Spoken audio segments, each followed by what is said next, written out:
Hello everyone. So today we are going to study about an important topic of molecular biology. If you are preparing for your college exam, uni exam, or any other exam, then gene cloning is an important topic. And there are few steps which you have to remember in gene cloning. It is a very simple topic, but it came under 7 marks in the college exams. So let's study this in a simple way. So basically gene cloning means कि हमें किसी भी gene को gene के clones बनाना है. Clones यानी उनके exact replica copies बनाने. तो जीन क्या होता है पहले हम जीन समझ लेते हैं. जैसे आपको पता हो शायद कि हमारा डीएनए होता है. ये हमारा डीएनए है. अब इस डीएनए का कोई भी पर्टिकुलर सेगमेंट, जैसे मैं मान लो ये वाला सेगमेंट बोल रही हूँ, तो ये एक हो गया जीन. सो एक डीएनए में मल्टीपल जीन्स प्रेजेंट होते हैं जो कि कोड करते हैं डिफरेंट प्रोटीन को, और ये proteins are responsible for some character या फिर ट्रेट. ये प्रोटीन जाके कुछ ऐसा करेंगे जिसके कारण वो यूनिक चीज़ हमें दिखेगी. जैसे कि कुछ भी प्रोटीन बना, हाइट का प्रोटीन बना, तो हाइट में इंक्रीमेंट होगा. तो ये मतलब रिस्पॉन्सिबल होते हैं कुछ भी कैरेक्टर या फिर ट्रेट के लिए. सो आगे बढ़ते हैं. थ्योरी पढ़े हम कि gene is a part of chromosome. आप इसको ऐसा भी डिफाइन कर सकते हैं क्योंकि क्रोमोसोम के अंदर ही डीएनए होता है और डीएनए के अंदर जीन होता है. तो क्रोमोसोम के अंदर होता है डीएनए हमारा, जो कि डबल स्ट्रैंडेड होता है, और उसी के अंदर होता है हमारा जीन. जीन हमारे बहुत सारे होते हैं, मल्टीपल जीन्स होते हैं, और हम जो हमारा डिज़ायर्ड जीन रहता है बस हम उसी को क्लोन करवाते हैं, हम पूरे डीएनए को क्लोन नहीं करवाते. A gene is a part of chromosome and is responsible for some character और ट्रेट ऑफ एन ऑर्गेनिज्म और सेल. ठीक है, तो ये हमारी जीन की बात होगी. उसके बाद हम क्लोन की बात करते हैं कि जीन क्लोनिंग में क्लोन का मतलब क्या होता है. वैसे तो आप सभी को मोस्टली पता होगा कि क्लोन यानी कि किसी का बहरूपिया. ठीक है, तो जो वर्ड क्लोन है वो डिराइव हुआ है ग्रीक वर्ड क्लोन से, जिसका मतलब होता है ट्विग. ट्विग यानी आप समझ सकते हैं एक डाली से. तो यानी कि इसका मतलब होता है कि जैसे हम फार्मिंग में क्या करते हैं, किसी भी चीज़ का अगर हमने मान लीजिए अगर हमने एक किसी प्लांट का रूट ले लिया या शूट ले लिया, उसको हमने किसी और जगह उगा दिया, वो उग जाएगा तो वो एग्जैक्टली सेम दिखेगा उसके पेरेंट प्लांट की तरह. अगर हमने मैंगो का ट्री है, मैंगो के प्लांट से हमने मैंगो के ट्री से हमने अगर एक पार्ट लिया है, उसको हमने वापस से दूसरी जगह उगाया है, तो वो मैंगो ट्री की तरह ही एग्जैक्टली दिखेगा, ना कि नीम ट्री की तरह. तो this is what called as cloning, यानी हम उसी का सेम एग्जैक्ट क्लोन बना रहे हैं. तो इन 2 लाइनों में यही लिखा हुआ है. तो उन्होंने क्लोन की डेफिनेशन यही बताई है कि exact replica copy of any cell or organism is referred to as clone. ये तो उन्होंने प्लांट के पर्सपेक्टिव से बताया था इन 2 लाइनों में. बाकी अगर हम ह्यूमन के लेवल पर देखें कि अगर हम किसी भी सेल का एग्जैक्ट रेप्लिका बना रहे हैं, यानी कि उसी के जैसे दिखने वाले बहुत सारे सेल बना रहे हैं, तो उसी को हम बोलेंगे क्लोन. ठीक है, अब आती है डीएनए क्लोनिंग की बात. तो DNA cloning is the process of making multiple identical copy of a particular piece of DNA. In this process firstly desired gene or other DNA fragment of interest is isolated from the organism. अब यहाँ से हमारी process चालू हो गई है gene cloning की. तो फर्स्ट क्या है, डिजायर्ड जीन हम आइसोलेट करेंगे ऑर्गेनिज्म से. हम सिर्फ डिजायर्ड जीन ही आइसोलेट करेंगे, हम पूरा डीएनए को कभी हम क्लोन नहीं करेंगे. या फिर हम उसको बोल सकते हैं डीएनए फ्रेगमेंट को, जिस फ्रेगमेंट में, जैसे मान लीजिए ये हमारा डीएनए, इस डीएनए में सिर्फ ये वाला हमारा जीन ऑफ इंटरेस्ट है, और इसी में वो ये वही जीन है जो कि हमारा इंसुलिन बनाएगा. तो हम इन सबको क्लोन करके क्या करेंगे, तो हम इन सबको क्लोन नहीं करते, हम सिर्फ हमारे ग्रीन वाले पार्ट को क्लोन करेंगे. ठीक है, then this DNA is cut into right size using restriction enzyme. So may you not may know कि रेस्ट्रिक्शन एंजाइम एक एंडोन्यूक्लियस क्लास के एक मेंबर है. तो रेस्ट्रिक्शन एंजाइम क्या करते हैं, ये रेस्ट्रिक्शन एंजाइम स्पेशल टाइप के एंजाइम है जो कि रेस्ट्रिक्शन साइट पर कट लगाते हैं, जैसे कि GAATTC. ये एक रेस्ट्रिक्शन साइट है. ठीक है, CTTAAG. मान लीजिए हमारे डीएनए का सीक्वेंस था, पूरा चलते आ रहा है, इसके आगे भी होंगे और इधर की साइड भी होंगे, इधर की साइड भी होंगे. पर अगर जैसे हमारा ये जीन ऑफ इंटरेस्ट है, ये हमारे जीन ऑफ इंटरेस्ट के साइड वाला सीक्वेंस है, तो हमारा रेस्ट्रिक्शन एंजाइम क्या करेगा, ये वाला अगर आप सीक्वेंस को ध्यान से देखोगे तो ये दोनों पैलिंड्रोमिक सीक्वेंस है, इन द सेंस कि आप इसको यहाँ से पढ़ो GAATTC.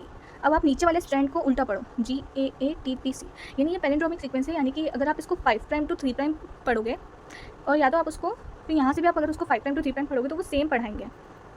तो इसी को हम पैलिंड्रोमिक सीक्वेंस बोलते हैं, और जो हमारा रेस्ट्रिक्शन एंजाइम होता है वो भी वहीं पर कट लगाता है. तो जैसे कि हमारे डीएनए था, अब हमको हमारा ये डिज़ायर्ड जीन है, जीन ऑफ इंटरेस्ट हम उसको बोलते हैं, जीन ऑफ इंटरेस्ट, GOI से हम उसको डिनोट करते हैं. इसको कट लगाने के लिए हम हमारा नॉर्मल सीजर्स यूज़ नहीं करेंगे, हम यूज़ करेंगे a special type of scissors which are known as molecular seizures.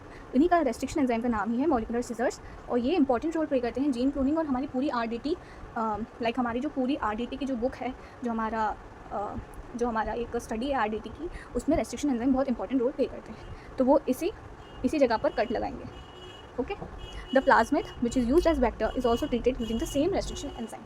अब जैसे कि ये हमने कट लगा दिया, इसको कट करने के बाद हम इसको होस्ट सेल में डालते हैं ताकि वो वहाँ जाकर रेप्लिकेट कर सके। होस्ट सेल मान लीजिए कोई भी बैक्टीरिया सेल या फिर कोई भी यीस्ट सेल। अब दिक्कत ये है ना कि ये सिंपल ये जो डीएनए का फ्रेगमेंट है वो डायरेक्ट जाकर होस्ट में रेप्लिकेट नहीं कर सकता, क्योंकि उसके अंदर सेल्फ रेप्लिकेटिंग पावर नहीं होती है। इसीलिए हमको इस डीएनए फ्रेगमेंट को जॉइन करवाना पड़ता है एक वेक्टर के साथ। ये हमारा वेक्टर है। वेक्टर खुद एक डीएनए मॉलिक्यूल है जो कि जनरली बैक्टीरियाज में पाया जाता है। अगर आपने प्रोकैरियोटिक सेल्स का स्ट्रक्चर पढ़ा हो तो आपको पता होगा कि ये हमारा प्रोकैरियोटिक एक सेल है,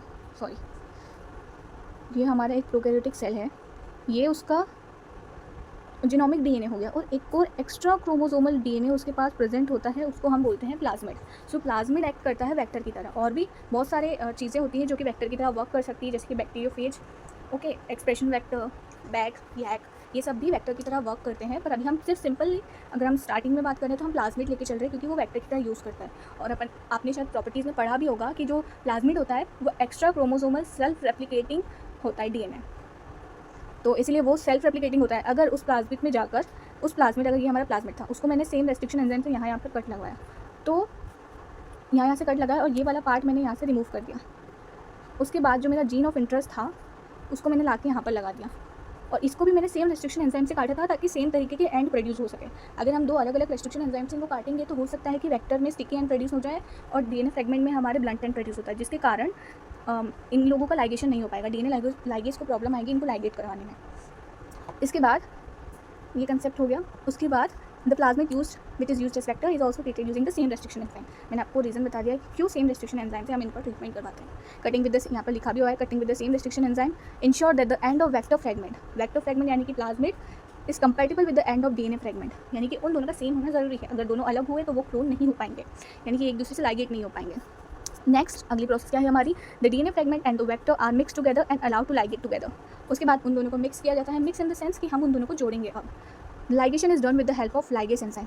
लाइगेशन यानी कि ज्वाइन करना, लाइगेज को हम मॉलिक्यूलर ग्लू भी बोलते हैं। हमने रेस्ट्रिक्शन एंजाइम को मॉलिक्यूलर सिजर्स बोला है, तो डीएनए लाइगेज को हम मॉलिक्यूलर ग्लू बोलेंगे। तो अब हम उन दोनों को जोड़ेंगे with the help of ligase enzyme. The plasmid which now contain the DNA fragment is known as recombinant plasmid. अब जो हमारा नया प्लाज्मिड बना है, जो हमारा नया वेक्टर बना है, उसको हम रिकॉम्बिनेंट प्लाज्मिड बोलेंगे, क्योंकि plasmid is a cell itself a DNA, but now it contains the DNA fragment of our interest. So there are two DNA in the recombinant plasmid. Thus it is known as a recombinant plasmid because we recombine two DNA fragments and through the transformation process transferred into the bacteria. अब यहाँ पे जो हमारा bacteria है वो हमारा host है, okay. और ट्रांसफॉर्मेशन क्या होता है, अब हमारे पास बहुत सारी प्रोसेस होती है जिससे हम जीन ट्रांसफ़र कर सकते हैं किसी भी बैक्टीरिया में या होस्ट सेल में। तो ट्रांसफॉर्मेशन एक उसमें से एक टाइप है। जैसे 3 प्रकार के होते हैं, conjugation, transformation and transduction. Transformation में क्या होता है कि जो भी होस्ट सेल है, होस्ट सेल के आसपास कोई भी इन्वायरमेंट है, अगर उसमें कोई सा भी डीएनए फ्रेगमेंट प्रेजेंट होगा तो खुद ब खुद उसको इंटेक कर लेगा। ये उसकी एक हैबिट होती है। कुछ बैक्टीरिया जैसे कि ई कोलाई और बहुत सारे बैक्टीरियाज होते हैं जिसमें ये ऑटोमेटिकली हो जाते हैं कि अगर उनके इन्वायरमेंट में आसपास कोई भी डीएनए फ्रेगमेंट प्रेजेंट है तो वो उसको अडेप्ट कर लेंगे। तो उसी को ट्रांसफॉर्मेशन प्रोसेस बोलते हैं। The bacteria then grow on growth media. उसके बाद हमने बैक्टीरिया में उसका ट्रांसफॉर्मेशन करवा दिया, और अगर वो ट्रांसफॉर्मेशन नहीं हो पाता है तो एक तो नेचुरली हो गया, अगर नहीं हो पाता है तो दूसरे मेथड भी है। एक तो कैल्शियम +2 आयन ट्रीटमेंट भी करवा सकते हैं हम उसका, और एक इलेक्ट्रोपोरेशन भी करा सकते हैं। इलेक्ट्रोपोरेशन यानी कि हम इलेक्ट्रिसिटी प्रोवाइड करेंगे जिसके कारण बैक्टीरिया में पोर्स जनरेट होंगे, और फिर वो जो बाहर वाला हमारा जो वेक्टर है वो उसके अंदर चले जाएगा। वेक्टर खुद भी एक डीएनए है तो हम उसको डीएनए फ्रेगमेंट बोल रहे हैं इसीलिए, तो वो उसमें चले जाएगा। और उसके बाद उसका हमारा मकसद कंप्लीट हो जाता है कि हमको होस्ट के अंदर हमारा रिकॉम्बिनेंट वेक्टर डालने का काम। उसके बाद नेक्स्ट है the bacteria then grow on growth media. Growth media यानी कि अगर हमें किसी बैक्टीरिया को ग्रो करना है तो हम उसको ग्रोथ मीडिया में यानी कि हम उसको न्यूट्रिएंट प्रोवाइड करेंगे ताकि वो ग्रो हो पाए, नहीं तो फिर इट विल डाई ना। So containing specific antibiotics to select for those that have taken up the plasmid. तो ये इसमें क्या बोलना चाह रहा है कि जो हमारा ग्रोथ मीडिया होता है उसके अंदर स्पेसिफिक एंटीबायोटिक्स होते हैं। जैसे कि जो हमारे वेक्टर्स होते हैं उनके पास बहुत सारी साइट्स होती हैं, जैसे कि ओराई साइट्स होती है, एक हमारे सिलेक्टेबल मार्कर्स होते हैं जैसे कि एम्फिसिलिन रेजिस्टेंस, ठीक है, टेट्रासाइक्लिन रेजिस्टेंस। ये रेजिस्टेंस ऊपर ये जो आर लिखा हुआ है इसका मतलब यही होता है कि ये इन सब चीज़ों से रेजिस्टेंस होते हैं। अगर आप इनको उस मीडिया में ग्रो करेंगे जिसमें एम्पिसिलिन है या फिर टेट्रासाइक्लिन है तो ये ग्रो हो जाएंगे। और नॉर्मली अगर कोई नॉर्मल डीएनए फ्रेगमेंट होगा या फिर अगर कोई नॉर्मल हाँ जीन होगा तो वो ग्रो नहीं कर पाएगा ऐसे मीडिया पे। तो अगर बहुत सारे सेल्स एक मीडिया पे ग्रो हो रहे हैं तो हम पता कैसे लगाएंगे कि हमारा रिकॉम्बिनेंट प्लाज्मिड किस किस सेल्स में। तो वो हम इसी तरीके से जानते हैं कि हम उस मीडिया में एंटीबायोटिक्स भी डाल देते हैं। जैसे मैंने मेरे ग्रोथ मीडिया पे ये मेरे सेल्स हैं और मैंने उसमें एंटीबायोटिक कौन सा डाल दिया, एम्पिसिलिन और टेट्रासाइक्लिन। अब जो सेल्स में एम्पिसिलिन रेजिस्टेंस और टेट्रासाइक्लिन रेजिस्टेंस प्लाज्मिड होगा सिर्फ वही ग्रो होंगे, और मुझे चाहिए भी वही जीन जिसको मैंने उस वेक्टर के साथ कंबाइन करा था जिसमें एम्पिसिलिन रेजिस्टेंस और tetracycline resistance selectable marker present हो। तो इस तरीके से हम उन दोनों में डिफरेंस निकाल पाते हैं। The bacteria are grown in large number and plasmids are isolated from them. The bacteria are grown in large number and plasmids are isolated from them. ठीक है, बैक्टीरिया को हमने ग्रो कर लिया, लार्ज नंबर में बहुत सारे हमारे सेल्स बन गए। अब हम इन सेल्स को बोलेंगे रिकॉम्बिनेंट सेल्स, जिसमें हमारा रिकॉम्बिनेंट वेक्टर प्रेजेंट है और उस रिकॉम्बिनेंट वेक्टर के अंदर क्या है, एक तो नॉर्मल वेक्टर और हमारा जीन ऑफ इंटरेस्ट। अब हम उन प्लाज्मिड्स को आइसोलेट कर लेंगे from of this plasmid which carry the gene of interest. यानी हम अब उन प्लाज्मिड जिनमें हमारा जीन ऑफ इंटरेस्ट है, अगर हमको उसको आइसोलेट करना है तो हम उसको सेम रेस्ट्रिक्शन एंजाइम से कट करेंगे और वेक्टर से अलग कर लेंगे। अब ये हमारा पूरा सेम मैंने आपको वैसा बता दिया थ्योरी टाइप में। और अगर आपको स्टेप्स में लिखना है तो 5 स्टेप्स है, सिंपल स्टेप्स है। पहला है isolation of donor DNA fragment of gene, यानी कि हम रेस्ट्रिक्शन एंडोन्यूक्लियस एंजाइम से डीएनए फ्रेगमेंट जनरेट कर लेंगे यूजिंग रिवर। हाँ, तो ये एक कोर्स इसमें इंपॉर्टेंट पॉइंट ये है कि पहले तो हमको फाइंड करना है हमारा जीन ऑफ इंटरेस्ट। हमको इंसुलिन बनाना है, किसी और प्रोडक्ट बनाना है, कोई और प्रोटीन बनाना है, तो हम पहले हमारा जीन ऑफ इंटरेस्ट फाइंड कर लेंगे। उसके बाद आप उस पूरे डीएनए में से जीन ऑफ इंटरेस्ट को 2 तरीके से बाहर निकाल सकते हो। पहला तो मैंने आपको बता दिया कि रेस्ट्रिक्शन एंडोन्यूक्लियस से निकाल सकते हो सिंपली कट लगा के। दूसरा आप रिवर्स ट्रांसक्रिप्टेज एंजाइम से भी निकाल सकते हो। रिवर्स ट्रांसक्रिप्टेज एंजाइम से ऐसा कि रिवर्स ट्रांसक्रिप्टेज एंजाइम का आपने सेंट्रल डोग्मा में रोल पड़ा होगा कि mRNA से डीएनए बनाना। अब क्या करेगा ये कि अपना एक स्ट्रैंड जिसमें जीन ऑफ इंटरेस्ट है उसका वो डीएनए बना देगा सेम टू सेम, मतलब डबल स्ट्रैंडेड डीएनए बना देगा। तो वो भी यूज़ होता है रिवर्स ट्रांसक्रिप्टेज एंजाइम जीन मतलब डिजायर्ड जीन को फाइंड आउट करने के लिए या फिर निकालने के लिए। फिर selection of a suitable vector, selection of a suitable cloning vector. इसका मतलब ये होता है कि हमारे पास बहुत सारे वेक्टर प्रेजेंट है हमारी इंडस्ट्री में। अब जैसे कि कुछ जैसे अगर मान लो हमारा जीन ऑफ इंटरेस्ट में से ये हमारा डीएनए है, हमारा जीन ऑफ इंटरेस्ट इतना बड़ा है, एक हमारा जीन ऑफ इंटरेस्ट है जो कि बस इतना सा है। अब इन दोनों के लिए हम लोग सेम वेक्टर यूज़ नहीं कर सकते हैं क्योंकि इस फ्रेगमेंट का size is larger than this. So अगर मैं इसके लिए मान लो एक वेक्टर यूज़ कर रही हूँ PBR 322, जो कि पॉसिबल नहीं है, ज़्यादा बड़ा हो गया, और मैं इसके लिए सेम ये यूज़ नहीं कर सकती, फिर तो वो वेस्ट हो गया कि मैं इतने बड़े प्लाज्मिड जिसके पास इतनी कैपेसिटी है उसको मैं ये छोटा प्लाज्मिड क्लोन करने के लिए बोल रही हूँ या फिर उसके साथ रिकम्बाइन होने के लिए बोल रही हूँ। तो ये अंतर होता है उनमें कि पहले हमको अपने डीएनए जो हमारा जीन ऑफ इंटरेस्ट है उसके साइज़ के बेसिस पे एक सूटेबल वेक्टर हम लोग फाइंड करेंगे। Vector should be capable of self replication inside the host cell, यानी कि वेक्टर ऐसा होना चाहिए जो कि होस्ट सेल के अंदर जाके रेप्लिकेट कर सके।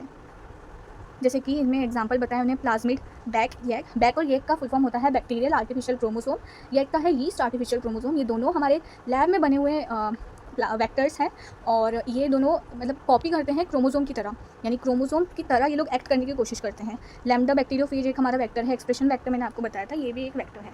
फिर तीसरी प्रोसेस होती है हमारी incorporation of donor DNA fragment with plasmid vector, यानी हम हमारा जीन ऑफ इंटरेस्ट को अब हमारे वेक्टर के साथ हम लोग कंबाइन करेंगे। Both are cut open by the same restriction enzyme, मैंने बता दिया क्यों दोनों एक रेस्ट्रिक्शन एंजाइम एक ही तरह के रेस्ट्रिक्शन एंजाइम से कट लगवाते हैं, मिक्स्ड विद डीएनए लाइगेज। अब इन दोनों को जो ग्लू करने का काम होगा वो होगा हमारे लाइगेज के पास। फिर फोर्थ प्रोसेस होती है हमारी transformation of recombinant vector into suitable host cells take up recombinant vector naturally और बाय आर्टिफिशियल मेथड। तो मैंने आपको बताया ई कोलाई जैसे बैक्टीरिया नेचुरली ही ट्रांसफॉर्मेशन कर सकते हैं या फिर आर्टिफिशियल मेथड हो सकती है, जैसे कैल्शियम +2 आयरन ट्रीटमेंट करवा सकते हैं या फिर इलेक्ट्रोपोरेशन कर सकते हैं, उसको भी मैंने आपको एक्सप्लेन कर दिया है। फिफ्थ और लास्ट प्रोसेस होती है हमारी आइसोलेशन ऑफ रिकॉम्बिनेंट सेल कि grown in culture media with marker to distinguish recombinant from non recombinant cells. ये भी मैंने आपको बता दिया कि जेनेटिक मार्कर का यूज़ होता है, यानी कि हम एम्फिसिलिन रेजिस्टेंस या फिर टेट्रासाइक्लिन रेजिस्टेंस ऐसे करके जेनेटिक मार्कर उसमें डालते हैं हम, ताकि हम डिफ्रेंशिएट कर सकें recombinant and non recombinant cell के बीच में। एग्जाम्पल इन्हें बताया PBR 322 plasmid with antibiotic resistance marker. PBR 322 में भी रेजिस्टेंस एंटीबायोटिक रेजिस्टेंस मार्कर होते हैं जो कि डिफ्रेंशिएट करने में हेल्प करते हैं, सेम के लिए तो सेम बात होगी।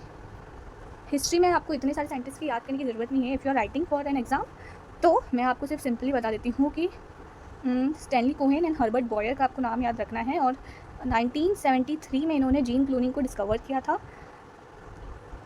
अब आप प्लाज्मिड का भी नाम याद रखते हैं। फर्स्ट रिकॉम्बिनेंट वेक्टर जो था वो हमारा एक प्लाज्मिड था PSC 101 इन ई कोलाई, ठीक है।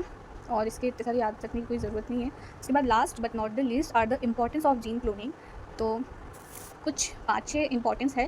पहला तो rapid creation of large copies of desired gene. अगर हमको एक किसी जीन की बहुत सारी कॉपीज़ जल्दी जल्दी बनानी है तो हम जीन क्लोनिंग का यूज़ करेंगे।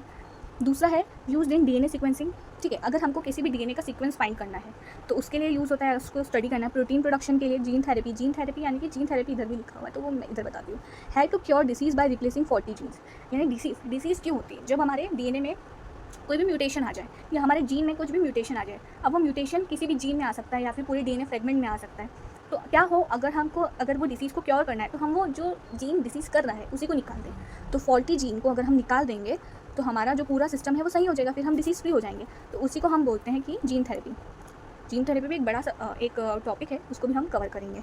Widely use in agriculture to develop better crop variety. आपने पढ़ा होगा BT crops like BT brinjal, BT tomato, ये सब तो एग्रीकल्चर में इसका वाइडली यूज होता है। Transferring nitrogen fixing gene to food crops to boost yield. Nitrogen हमारे प्लांट्स खुद मतलब प्रोड्यूस नहीं कर सकते, यानी कि वो लोग मतलब कैसे बताऊँ, सॉइल हमारी जो होती है वो डायरेक्टली नाइट्रोजन को अब्जॉर्ब नहीं कर पाती है, उसको करवाना पड़ता है थ्रू सिम्बायोटिक रिलेशनशिप्स। अगर आपने पढ़ा हो राइजोबियम और लाइक नाइट्रीफाइंग बैक्टीरिया, ये सब के बारे में। तो नाइट्रोजन इंपॉर्टेंट होता है। तो अगर हम नाइट्रोजन फिक्सिंग जीन को ही हमारे क्रॉप्स के अंदर डाल दें तो उनको दिक्कत नहीं आएगी प्रोडक्शन के लिए।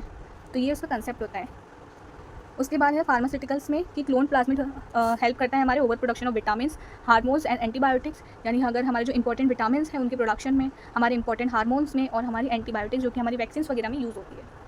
So I hope you like this video, and this is my first video. Hope you like my teaching style, and if you want me to correct somewhere then please comment down, and what would you like to study next. Bye bye.